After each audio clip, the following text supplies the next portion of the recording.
കോടതിയിൽ നിന്ന് പുറത്തേക്കൊന്ന് ഇറങ്ങിയതേ ഉള്ളൂ. അദ്ദേഹത്തിന് ജാമ്യം ലഭിച്ചു കഴിഞ്ഞതിന് ശേഷം. അപ്പോൾ തീർച്ചയായിട്ടും അദ്ദേഹത്തിന് ആ ജാമ്യം ലഭിച്ച കാര്യത്തിനകത്തുള്ള സന്തോഷം തീർച്ചയായിട്ടും മറച്ചു വയ്ക്കുന്നില്ല. അപ്പോ പലരുടെയും വലിയ പ്രതീക്ഷയായിരുന്നു അദ്ദേഹത്തിനെ ജയിലിലിടാം, അദ്ദേഹത്തിനെ പീഡിപ്പിക്കാം, അതുവഴി ദേശീയവാദികളുടെ ശബ്ദം ഉയർത്തുന്ന മുഴുവൻ ആൾക്കാരെയും ഭയപ്പെടുത്താം എന്നുള്ള ഒരു വലിയ പ്രതീക്ഷയായിരുന്നു അവർക്കുണ്ടായിരുന്നത്. ഈ സർക്കാർ ആർക്ക് വേണ്ടിയാണ് ഭരിക്കുന്നത് എന്നുള്ള കാര്യത്തിനകത്ത് നമുക്ക് വലിയ സംശയം തോന്നുകയാണ്.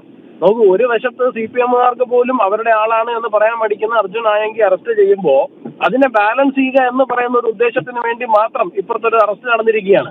അത് ജമാഅത്തെ ഇസ്ലാമി ഉൾപ്പെടെയുള്ള സംഘടനകളെ പ്രീണിപ്പിക്കുവാൻ വേണ്ടിയിട്ട് മാത്രം ചെയ്തിരിക്കുന്ന ഒന്നാണ്.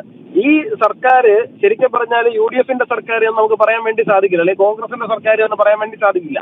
UDF എന്ന് പറയുമ്പോൾ നമുക്കറിയാമായിരുന്ന ഒരു UDF ഉണ്ട്, പഴയ കാലഘട്ടത്തിലെ UDF. ആ UDF-ന്റെ കെട്ടും മട്ടും അലകും പിരിയും ഒക്കെ മാറിയിരിക്കുകയാണ്. പണ്ടത്തെ UDF-ൽ ഇല്ലാതിരുന്ന ചില അനൌദ്യോഗിക സഖ്യകക്ഷികളാണ് ഇപ്പോൾ UDF-നെ നിയന്ത്രിച്ചുകൊണ്ടിരിക്കുന്നത്. അത് ജമാഅത്തെ ഇസ്ലാമിയുടെ നേതൃത്വത്തിലുള്ള ഒരു സഖ്യമാണ്. തീർച്ചയായിട്ടും അവരെ സുഖിപ്പിക്കുവാൻ വേണ്ടിയിട്ടുള്ള ഒരു അറസ്റ്റാണ് ഇപ്പോൾ നടന്നിരിക്കുന്നത്.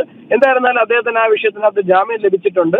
ആ കേസ് മുമ്പോട്ട് പോയാൽ നിലനിൽക്കില്ല എന്നുള്ള കാര്യത്തെ കുറിച്ചിട്ട് നമുക്ക് എല്ലാവർക്കും അറിയാം. അപ്പോൾ അതുകൊണ്ട് തന്നെ ജാമ്യം ലഭിക്കും എന്നുള്ള കാര്യത്തിനകത്ത് നമുക്ക് ഉറച്ച പ്രതീക്ഷയുണ്ടായിരുന്നു. പക്ഷേ ഈ പറയുന്ന വലിയ പ്രഷർ മീഡിയയുടെ ഭാഗത്ത് നിന്ന് ഉൾപ്പെടെയുള്ളവരുടെ വലിയ പ്രഷർ, പിന്നെ ഈ ചില ഇടത് സംഘടനകൾ ജമാഅത്തെ ഇസ്ലാമിയെക്കാളും വലിയ ജമാഅത്തെ ഇസ്ലാമി ഞങ്ങളാണ് എന്ന് കാണിക്കാൻ വേണ്ടി നടക്കുന്ന ചില ഇടതുപക്ഷ സംഘടനകൾ, ഇവരുടെ എല്ലാവരുടെയും കൂടിയുള്ള പൊളിറ്റിക്കൽ പ്രഷർ ഇതിനെ എങ്ങനെ സ്വാധീനിക്കും എന്നുള്ള കാര്യത്തിൽ മാത്രമാണ് സംശയം ഉണ്ടായിരുന്നത്.